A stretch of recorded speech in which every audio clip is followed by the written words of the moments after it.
अस्सलामुअलैकुम, welcome back to my YouTube channel. Please like share and subscribe, bell notification को on कर दीजिए। आज के एपिसोड में दिखा के साथ ने ज्वाइन कर लिया है ऑफिस। वो जाता है तो वो लड़की साथ के काम से ज़्यादा साथ में इंटरेस्टेड है। वो साथ को देख रही है और शायद उसके दिल में कोई फीलिंग्स हैं साथ को लेके। वो साथ को देखे ही जा रही है और साथ अपने काम में लगा हुआ है। यहाँ फिज़ा सोचती है कि इस घर में रहने का फ़ायदा कि मैं चली जाती हूँ। यहाँ पर सब घर वाले घर में हैं, बाप बेटियाँ सारे लूडो खेल रहे हैं। पप्पू बोलते हैं चलो उठो, काम नहीं करना, काम करो। वो उठाकर हानिया खुद गेम खेलने में, जैसे बड़ा हंसी मजाक का माहौल है, सब खुश हैं, खुशियाँ मना रहे हैं। बाप भी बहुत ज़्यादा खुश है अपनी बेटियों के साथ। इतने में वहाँ पे एंट्री होती है फिज़ा की। फिज़ा जैसी घर के अंदर आती है तो वो पूछती है कि आज आप सब घर पे, सब कैसे घर पे हैं? तो बताते हैं कि अनम के रिश्ते वाले आ रहे हैं। तो बड़ी खुश होती है वो ये सुनकर। जैसी बैठती है तो पीछे से उसका ड्राइवर बैग लेकर आता है, जिसको देखकर नगमा पूछती है क्या बात है, खैर से तो आई हो? तो बोलती है आप लोगों की याद आ रही थी, क्या नहीं आ सकती? तो बोलते नहीं आप आ सकते, हम तो खुद आपकी बहुत याद आ रही थी। लेकिन बाप समझ जाता है। बाप फिज़ा को गौर से देख रहा होता है, चुपचाप अपने कमरे में चला जाता है। कमरे में जाकर फिज़ा को बुलाता है, पूछता है क्या बात है? तो बोलते कुछ नहीं अब्बू, आप गलतफहमी हो रही। कहते बेटा गलतफहमी बताती है अब्बू, मैं उस घर में बोझ नहीं बन सकती थी दानिश की ज़िंदगी में। और बोझ इतने में नगमा बाहर आके सुनने लगती है।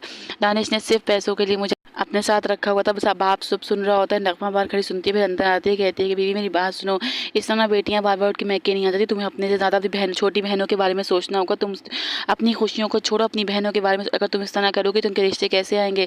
अच्छी लड़कियां इस तरह नहीं करती हैं, अपना घर बसाती हैं, अपने घरों में रहती हैं। बेटियां जब तलाक लेके आती हैं तो बहुत बुरा होता है।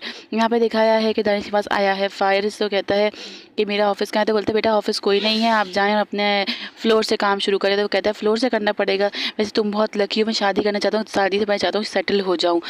तो दानिश बोलता है जाओ, तुम्हारा सेकंड रूम है, वहाँ जाके अपना आज से काम शुरू करो। यहाँ पे फिज़ा परेशान बैठी थी तो हानिया बोलती है कि मेरी दोस्त की अम्मी के, इरम की अम्मी के सामने आयज़ा अभी की शादी का कोई जिक्र मत करिएगा, क्योंकि वो तो बड़ी मुश्किल से मानी है। अगर ये सब कुछ अनम को पता चला तो वो मना कर देगी।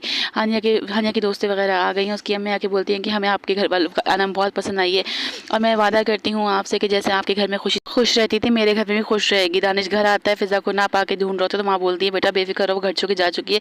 चले तो बहुत पहले जाना चाहिए था, लेकिन अब गई है क्योंकि मैंने उसे डॉक्यूमेंट्स के बारे में बता दिया था। वो कहता है अच्छा तो आपने बताया था? कह लेंगे हाँ मैंने बताया। तो कहता है अच्छा नहीं, कहती तो मैं खुश होना चाहिए। कहता है लेकिन मैं, वो गुस्से में कहता है कि मैं खुश नहीं हूँ इस सब चीज़ों से, और वो गुस्से वहाँ से चला जाता है। वहाँ परेशान खड़ी होती, पहले तो सोचती क्या करूँ, फिर वो फ़ौरन शुमाइला को कॉल करती है, कहती है बेटा दानिश बहुत अपसे, तुम आ सकती हो? तो शुमाइला बोलती है जी जी मैं बिल्कुल आती हूँ।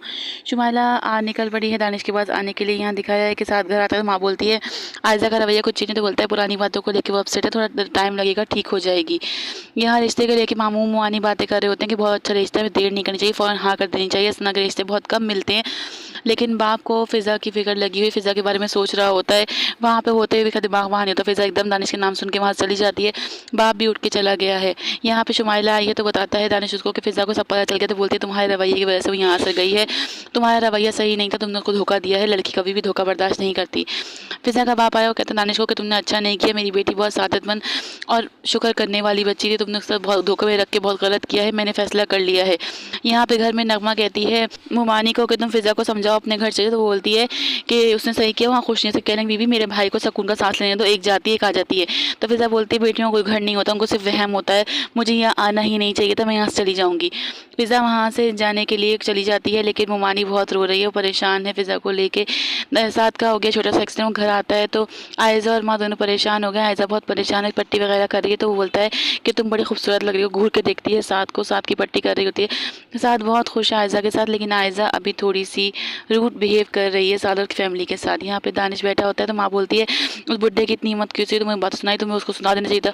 तो वो बोलता है माम मैं वैसे ही बहुत परेशान हूँ, आपको दिख नहीं रहा मेरी परेशानी की वजह, और आप मुझे परेशान करे जा रही हैं, मैं नहीं हूँ इन सब चीज़ों से खुश। यहाँ पे दिखाया है कि फिज़ा जा रही होती है तो बहनें रोकती हैं। तो फिज़ा अनम कहती है तो मंगनी पर आऊँगी, तुम बेफिक्र हो जाओ। लेकिन हानिया रास्ता रोके खड़ी होती है। पप्पू भी बोलती हैं रास्ता क्यों रोका हुआ है, रास्ता छोड़ो। नगमा कहती है तुमने अच्छा फैसला किया, तुम जाओ। इतने बाप सामने आता है और कहता है कि नहीं अब फिज़ा कहीं नहीं जाएगी, फिज़ा इसी घर में रहेगी, मैंने फैसला कर लिया है, मैं दानिश को खुला का नोटिस भिजवा दूंगा। वो नगमा बोलती है अब किस तरह की बातें कर रहे हैं, ऐसा करने से और लोगों के रिश्ते में क्या असर पड़ेगा और बेटियों का रिश्ता नहीं आएंगे। तो उस पर हानिया बोलती है पप्पू आप हमारी फिक्र ना करें, मतलब जो होना होगा वो हो जाएगा।